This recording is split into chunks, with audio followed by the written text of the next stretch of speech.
You ask Tiger to solve. This deals with linear equations with one unknown. The final result is x equals 8. Let's solve it step by step.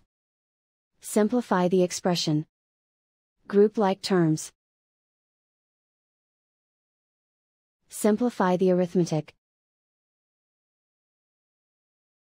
Group all constants on the right side of the equation.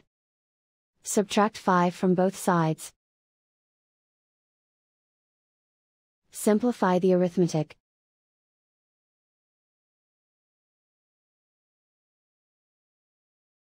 Isolate the x. Divide both sides by 10. Simplify the fraction.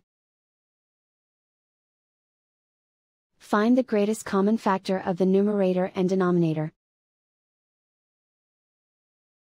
Factor out and cancel the greatest common factor.